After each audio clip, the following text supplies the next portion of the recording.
দুনিয়া বিখ্যাত আলেম, যার হাতে হাত রেখে মুসলমান হয়েছে হাজার হাজার তাওহীদি জনতা দেশ বিদেশে, সে আল্লামা সাঈদীকে 13টি বছর কারাগারে রেখে আল্লাহর কোরআনের তাফসীর থেকে বঞ্চিত করেছো জাতিকে। হযরত মাওলানা লুৎফুর রহমান সাহেবকে বলবো, আগামীতে আপনি এই মাহফিলটা 3 দিন করবেন, আর 2টা দিন খালি আমারে এশার নামাজের পরে প্যান্ডেলে বসাই দিবেন, আমি আল্লামা সাঈদী সাহেবের স্টাইলে একটু কোরআনের তাফসীর শোনাবো। হযরতে সুলাইমান পয়গম্বরকে আমার আল্লাহ এমন একটা তক্ত দান করেছেন, এই তক্তের মধ্যে এমন আসন সিট বরাদ্দ ছিল, একসাথে 6 লক্ষ যাত্রী চলাফেরা করতে পারত। মন খুলে বলুন সুবহানাল্লাহ। কত লক্ষ? 6 লক্ষ। এই আশ্চর্যান্বিত কথাটা শুনুন। তিনি একবার সাগর পাড়ে দিচ্ছেন, নিচ থেকে তাকিয়ে দেখলেন সাগরের উপরে একটা চরের মতো ভাসমান। চাইলেন মাছ দরিয়ার আমার এ তক্তে সুলাইমানে নিয়ে আমি একটু ল্যান্ড করব। করলো ঠিকই, কিন্তু এটা হেলে দোলে নড়ে চড়ে। সুলাইমান পয়গম্বর তিনি বলেছেন, হে চর, তোমার উপরে আমি নবী সুলাইমান তক্ত নিয়ে নেমেছি, নড়ো কেন, চড়ো কেন, হেলাদোলা করো কেন?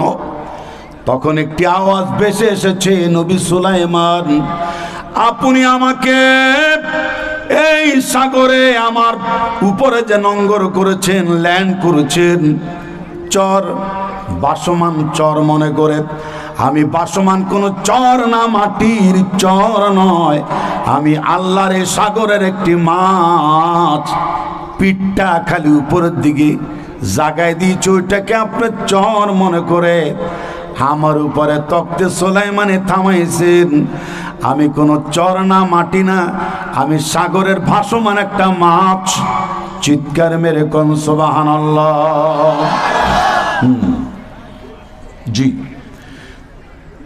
এইবার নবী সুলাইমান জিজ্ঞাসা করেছেন, তুমি এত বড় মাছ, এত প্রকাণ্ড মাছ, আপনারা আমারে বলেন মাঝে মাঝে বড় বড় মার্কেটে শাপলা মাছ বিক্রি হয় কি হয় না?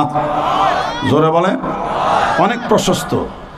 পিঠ উঠাই দিলে পরে তিনি জিজ্ঞাসা করলেন, এই সাগর পাড়ে দিতে আমাদের আর কতক্ষণ লাগবে? ওপারে যেতে চাই। ওই মাছ বলেছে, আমি কেমনে জানি, কিভাবে জানবো, কিভাবে বলবো সাগর আপনি কেমনে, কতদূর পর্যন্ত আছে? কেন তুমি জানো না? না না, আমি তো মাত্র সাগরের কিনারে কিনারে ঘুরে বেড়াই, এর চাইতে সীমা রেখা পেরিয়ে যদি আমি নিষিদ্ধ সীমা পেরিয়ে সাগরের আরো একটু দূরে যাই, মাছ দরিয়ার দিকে অগ্রসর হই, বড় বড় মাছেরা আমারে গিল্লা খাইয়াই ফেলবে, আমারে গিলে ফেলবে। এবার বুঝলেন কত বড় মাছ। সুবহানাল্লাহ জোরে বলুন, আরো জোরে বলুন সুবহানাল্লাহ। সেই সুলাইমান পয়গম্বর তক্ত নিয়ে আকাশের এত উপরে উঠেছে, ফেরেশতাদের তাসবির আওয়াজ পর্যন্ত তিনি শুনতে পেরেছেন। বিদায় বেলায় জমিন কাঁপাইয়া বলেন সুবহানাল্লাহ, আরো জোরে। সেই সুলাইমান নবীও তাসবিহ শুনেছেন। এইভাবে যদি আমি বিজ্ঞানের আজকের যে তথ্য, যে তারা আসমানে একটি রেকর্ড নাসা সংগ্রহ করেছে, এইটা যেন জিকিরের আওয়াজ। সত্যি আসমান জমিনে যা কিছু আছে জিকির করে কার? তাসবিহ জপে কার? আল্লাহ। সেই মহান আল্লাহ সুবহানাহু ওয়া তাআলার তাসবিহ সপ্তাকাশ, সপ্ত জমিন, গাছ বৃক্ষ, তরুলতা সব যেখানে মানে, সেখানে আমাদেরকে প্রতিদিন প্রতিনিয়ত সে আল্লাহর জিকির করা, হুকুম মানার প্রয়োজন আছে না নাই? আছে না নাই? সে হুকুম শুধু নামাজের মধ্যে সীমাবদ্ধ থাকবে না। ব্যবসায়, বাণিজ্যে, চাকরিতে, নকরিতে, চেয়ারম্যানিতে, মেম্বারিতে, এমপিতে, সচিবে, বিশ্ববিদ্যালয়ে, কলেজ এবং সেনা প্রধান, নৌ প্রধান, র্যাব বাহিনীর প্রধান সব আমরা বাংলাদেশে এমন একটি সুন্দর সোনালী কোরআনের সমাজ ব্যবস্থা কায়েম করতে চাই। আজান দেওয়ার সাথে সাথে প্রত্যেকটা মসজিদের মধ্যে জামাতবদ্ধভাবে নামাজে দাঁড়িয়ে যাবে বিশ্ববিদ্যালয়ের ছাত্র শিক্ষকরা, থানা ওসি, পুলিশ মহোদয়, এবং সংসদে আজান হবে, এমপি মন্ত্রীরা পর্যন্ত জামাতে দাঁড়িয়ে যাবে। এমন একটা সোনালী সমাজ চাই কি চাই না? কোন ব্যাংক বিমায় ঘুষ থাকবে না, সুদ থাকবে না, ওজনে কম দেওয়া হবে না, খাদ্যে ভেজাল দেওয়া হবে না। এমন একটা জান্নাতি সমাজ চাই কি চাই না? আমি জিজ্ঞেস করতে চাই, আমাদের দেশে বলুন তো, খাদ্যে ভেজাল দেওয়ার বদভ্যাস আছে না নাই? জোরে কোন আছে না নাই? অবশ্যই আছে। 100% না 100%? কত পার্সেন্ট? আমি দুইটা মিলেই করলাম। এর জন্য সেদিন এক হোটেলে ভাত খেতে গেলে বললাম যে দেখো, মাহফিল করতে গেলেই নানা রকমের ভালো ভালো খাবার দিয়ে একদম রোগাক্রান্ত বানিয়ে ফেলেছে। ভাই, আমার ভালো খাবার লাগবে না, গোস্ত মাছ, তোমার কাছে কি শুধু সবজি আছে? কয় যে হুজুর সবজি নাই। আমি সাহারে তাহলে আমি কিডা খামো? তখন সে বলে যে কোনো অসুবিধা না, আপনি ভেজিটেবল খাইতে পারেন। কি খাইতে পারেন? ভেজিটেবল। সবজি কি এক না দুই? এক। এই জন্য দুটা মিলাই করলাম, যেটি আপনারা বোঝেন, কারণ টাইম তো শেষ। এটা তো মুনাজাতের সময়ও না, ঘুমানোর সময়, ঠিক কিনা? তারপরে আপনারা আবার এখানে বসেছেন, ইয়ান আর 14 গোষ্ঠীর কোয়াল। এটা আমার 14 গোষ্ঠীর কপাল যে আপনারা বসে আছেন। আলহামদুলিল্লাহ। আজকে করবেন না কালকে করবেন? জি। আমি এই কথাগুলি বলে এটাই বুঝতে চাচ্ছি, এখন আর সুদ হবে না, ঘুষ হবে না, কোনো মাস্তানি হবে না, ব্যাংক বিভাগ, সুদি কারবার বন্ধ হয়ে যাবে। আমার এই বাংলাদেশটা ইতিপূর্বে এত নিকৃষ্টতম দেশ ছিল, যেখানে আল্লাহর সাথে অস্ত্র নিয়ে যুদ্ধ করার মতো অপরাধ, মাকে নাকা করার মতো অপরাধ, সুদের সাথে জড়িত ব্যক্তিদেরকে নোবেল পুরস্কার দিয়ে ওদেরকে সম্মানে বিভূষিত করেছ। আর পাশাপাশি ইসলামী ব্যাংকিং ব্যবস্থার মধ্য দিয়ে সুদবিহীন অর্থ ব্যবস্থা যারা চালু করেছে, এদেরকে ধরে ধরে ফাঁসির কাস্টে ঝুলেছে।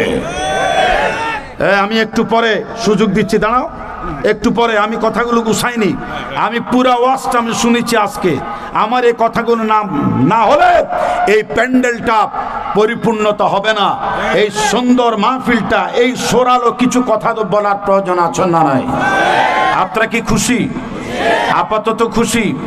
হযরত মাওলানা লুৎফুর রহমান সাহেবকে বলবো, আগামীতে আপনি এই মাহফিলটা 3 দিন করবেন, আর 2টা দিন খালি আমারে এশার নামাজের পরে প্যান্ডেলে বসাই দিবেন। আমি আল্লামা সাইদি সাহেবের স্টাইলে একটু কোরআনের তাফসীর শোনাবো। হ্যাঁ, আজকে তো রাত বেশি হলো, আগ্রহ থাকার পর এমন একটা গজল আমি গাইবো, আপনারা রেকর্ড করতেও মন চাইবে, আমার সাথে কণ্ঠ মিলে গাইতেও মন চাইবে। যেটা বলছিলাম, এই সুদ, ঘুষ, ব্যভিচার, সিনেমার নগ্নতা এবং বিড়ি, এইসব কিছুর বিরুদ্ধে একটি সুন্দর ইসলামী সমাজ ব্যবস্থার দরকার আছে না নাই? খুশি হলাম, দরকার আছে না নাই? এই যে এখানে ইন্ডাস্ট্রি শ্রমিক এলাকা, এখানে শ্রমিকদের কাছ থেকে চাঁদা কালেকশন করতে, চাঁদাবাদ ছিল কি ছিল না? দোকান থেকে, তরকারি দোকান থেকে পর্যন্ত চাঁদা কালেকশন করত, এরকম ছিল না? টেম্পো স্ট্যান্ড থেকে, অটো রিক্সা থেকে চাঁদা, এমনকি যারা বাড়িঘরের ময়লা ফেলে এদের কাছ থেকে চাঁদা দাবি করত। সেই হই খই রই রই চাঁদাবাজরা গেল কই? হই খই রই রই সন্ত্রাসীরা গেলিকোট। এখন এইগুলি নেই। আমি বলে দিয়েছি দোকানদারদেরকে, বড় দোকানদার, মাঝারি দোকানদার, ক্ষুদ্র ব্যবসায়ী, আপনারা দোকান খুলবেন, সাথে একটা লাঠি রাখতে হবে। যেই ব্যক্তি চাঁদার জন্য আসবে, প্রাইমারি স্কুলে লেখাপড়া না পড়লে, অপরাধ করলে যেরকম ছাত্রদের শিক্ষক কোয়াশ কোয়াশ করে ব্যত্রাঘাত করে, এইভাবে চাঁদাবাজদেরকে পিড়াইতে হবে, পিড়াইতে হবে। তোমরা অনেক তাফালিং করেছ, 12 ব্যাটারি টর্চ লাইট দিয়েও যেই নেজামি সাহেবের মতো, মুজাহিদের সাহেবের মতো এমন ব্যক্তিরা যারা মন্ত্রণালয় চালাইছে, 12 ব্যাটারি টর্চ লাইট দিয়ে একটা মেম্বারের জীবনও, নেতৃত্ব জীবনও কোনোদিন তোমরা জীবনও দুর্নীতির লেশ পাও না। এদেরকে তোমরা ফাঁসির কাস্টে ঝুলাইছ। দুনিয়া বিখ্যাত আলেম যার হাতে হাত রেখে মুসলমান হয়েছে হাজার হাজার তাওহীদি জনতা দেশ বিদেশে, সে আল্লামা সাঈদীকেও 13টি বছর কারাগারে রেখে আল্লাহর কোরআনের তাফসীর থেকে বঞ্চিত করেছো জাতিকে। এখন অসুবিধা নেই, কয়জন ঠেকাবা? হাজার হাজার লাখ সাঈদী আজ ঘরে ঘরে জন্ম নিচ্ছে। এমন একদিন আসবে, এমন একদিন আসবে, আজকে সিনা নয় বরং এই মাদ্রাসা থেকে যারা পাগড়ি নিচ্ছে, কাউমি মাদ্রাসা থেকে যারা দাওরা পাস করছে, আলিয়া মাদ্রাসা থেকে যারা মুফাসসির হচ্ছে, প্রত্যেকটা কাউমি আলিয়া মাদ্রাসার মুফাসসির, মুহাদ্দিস, মুফতি, মাওলানা এরাই শেষ পর্যন্ত বাংলাদেশের সুপ্রিম কোর্ট, হাইকোর্ট, জজ কোর্ট, নিম্ন আদালত, উচ্চ আদালতের জাস্টিস হিসেবে তারা বিচার কার্য পরিচালনা করবে। ডিসি হবে, এসপি হবে মসজিদের ইমাম সাহেবেরা। তাকেই বাংলাদেশের বাইতুল মোকাররমের খতিব, ওনাকেই নিয়োগ করতে হবে, যেই খতিব হবে বাংলাদেশের বঙ্গভবনের রাষ্ট্রপ্রধান। এইসব ইতিপূর্বের খুচরা রাষ্ট্রপ্রধানকে আমরা মানি না, ঠিক কিনা জোরে বলেন? তোমরা কিসের রাষ্ট্রপ্রধান ছিল? তোমাদের চোখের সামনে নেজামির মতো, মুজাহিদের মতো আরো বড় বড় ইসলামী নেতৃবৃন্দকে ফাঁসির কাস্টে ঝুলাইছে, অন্যায় ভাবে তোমরা ঠেকাইতে পারো না। আল্লামা সাঈদীকে ইনজেকশন ফোর্স করে তাকে হত্যা করা হয়েছে, তোমরা বাঁচাইতে পারো না। তোমরা কিসের রাষ্ট্রপ্রধান? ওই রাষ্ট্রপ্রধানে বাংলাদেশে হবে যে রাষ্ট্রপ্রধান যেমন বঙ্গভবনে ইমামতি করবে, শুক্রবারে বাইতুল মোকাররমের খুতবা প্রদান করবে। এমন সোনালী জীবন ফিরে আসুক, চাই কি চাই না? চাই কি চাই না? আল্লাহ কবুল করুক। জোরে বলুন আমিন। আরো জোরে বলুন আমিন। চিৎকার মেরে বলুন আমিন। যাদের কষ্ট না হয় আত্তাহিয়াতু শুরুতে বসুন, একটি দোয়া হবে, প্রাণ ভরে দোয়া হবে। হ্যাঁ, বসো। আমি সমগ্র ভারত জুড়ে যে সর্বোচ্চ সম্মাননা পেয়েছি গজলের উপর, আমার নিজে রচিত। আল্লামা সাঈদী সাহেবের মাহফিলে যতই তাফসির করতাম, আমার পরে তিনি এসে আমার জিজ্ঞেস করছে, খন্দকার মাহবুবুল হকের ওয়াজ তাফসির শুনেছেন, তার কি গজল শুনছেন? জনগণে কই না হুজুর, জানি না তো, শুনি নাই তো। তখন তিনি আমাকে মাইকে দাঁড়া করাইয়া আমার রচিত গজল শুনাইতেন। নেতৃবৃন্দ বলতে, এত সুন্দর গজল কে লিখেছে? আল্লামা সাঈদী সাহেব হুজুর বলতেন, কে আর লিখবে? খন্দকার মাহবুবুল হক কখনো কারো হাওলাচ্চা গজল গায় না, নিজেই সে শিল্পী, রচয়িতা এবং গায়ক। আল্লাহর বান্দা আল্লামা সাঈদী সাহেবের সেই পছন্দের গজলগুলির মধ্যে একটি গজল আমি গাইব। এরপর আবদার হবে না তো, একটা গজল গাইব। তবে আমার এই গজল শোনার জন্যে আপনারা মানসিকভাবে প্রিপারেশন, প্রস্তুতি অবশ্যই আছেন আগে থেকে, তবে কণ্ঠটা ভালো করে পরিষ্কার করে নেন।